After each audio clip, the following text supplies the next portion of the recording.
E aí, pessoal, tá iniciando mais uma aulinha, pessoal do primeiro ano. Sou o professor Guilherme e a gente vai finalizar o conteúdo de fatores climáticos, dessa vez com atividades, tá bom? Então a gente vai fazer algumas questões. Qualquer coisa, pergunta, você pode colocar aí nos comentários alguma dúvida. Eu vou ter um imenso prazer de te responder, tá bom? Então bora perceber aí que essa questão até já coloquei antes, tá certo? Então bora analisar aí. O mapa abaixo, ele apresenta as temperaturas máximas e mínimas registradas no dia 22 de julho deste ano 2019. Quando eu fiz essa questão era 2019, tá certo? Letra A. Qual a amplitude térmica de Teresina e Salvador? Em seguida, identifique a cidade que apresentou a maior amplitude térmica. Observe o seguinte: Teresina teve a máxima de 34 graus e a mínima de 23. Logo, a amplitude térmica, que é a diferença de temperatura entre a máxima e a mínima, tá certo? A gente vai ter aí 11 graus de amplitude térmica. Se você for para Salvador, Salvador tem máxima de 27 graus e mínima de 23 graus Celsius. Uma amplitude térmica pequena de apenas 4 graus Celsius.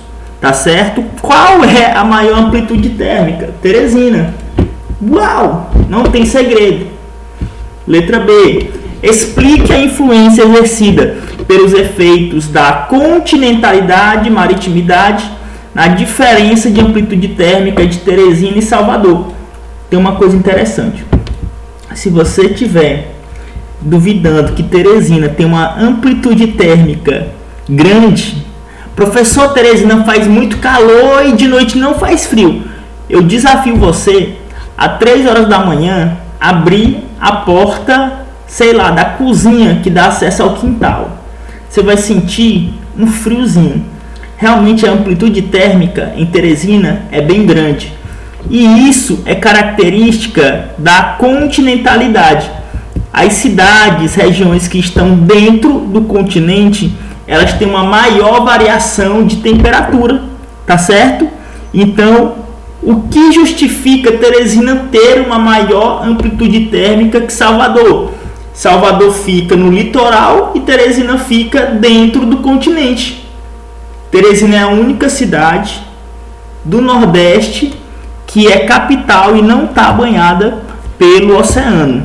Beleza? Bora lá. Observe a ilustração. Identifique as letras localizadas nas regiões de maior e menor pressão atmosférica. Quanto mais alto, menor a pressão atmosférica, o ar vai ser mais rarefeito, ou seja, se você estiver aqui a 3.000 metros, você vai tentar respirar e não vai achar o ar, você vai ter náusea, dor de cabeça, vômito, tá certo?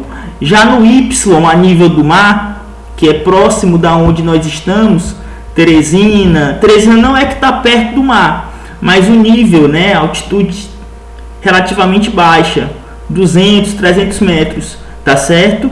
Então, quanto mais baixo,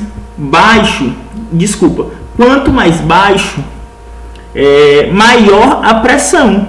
Quanto mais baixo, maior a pressão. Se você for ver um jogo de futebol, aonde os jogadores eles vão jogar na altitude, eles estão sem ar, os jogadores brasileiros, eles estão passando mal, porque eles estão jogando numa condição subhumana, tá certo?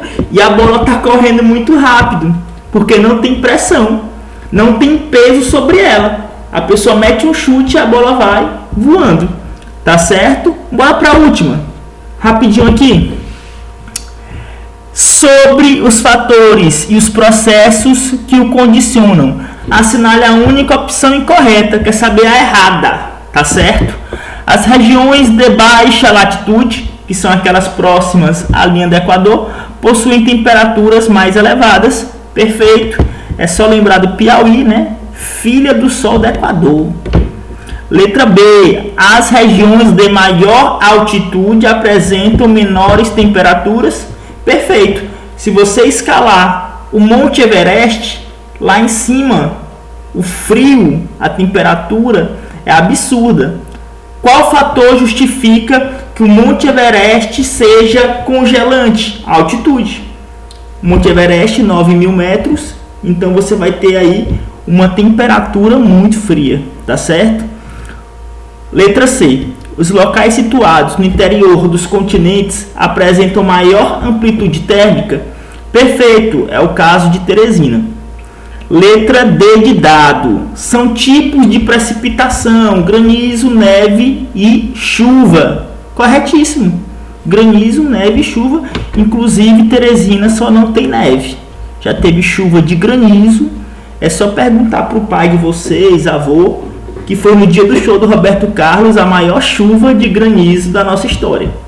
Letra E, deve ser a letra E, ou então tá errada. Letra E. As localidades situadas próximas às regiões litorâneas apresentam menor umidade se comparada às regiões continentais no interior dos continentes. Erradíssima. Gente, as regiões banhadas pelo mar, a umidade ela é bem interessante, bem significativa, porque de dia as correntes marítimas elas vêm do mar, tá certo? E elas vão invadir o continente. Então elas levam as características do mar para o continente. Então se o mar é úmido porque tem água, ele vai levar essas características para o continente. É por isso que Fortaleza, Salvador, Luiz Correia é quente, mas é úmido, porque tem partículas de água no ar devido às correntes de ar, tá certo? Teresina é exatamente como esse quarto. É um quarto que está fechado, está sem ventilador para vocês me escutarem e está muito seco, sem umidade, tá certo? Então Teresina, por estar dentro do continente, sem contato com o mar, sem essas partículas de água, Teresina acaba ficando bem seco, tá certo? Fiquem com Deus, até a próxima, se cuidem.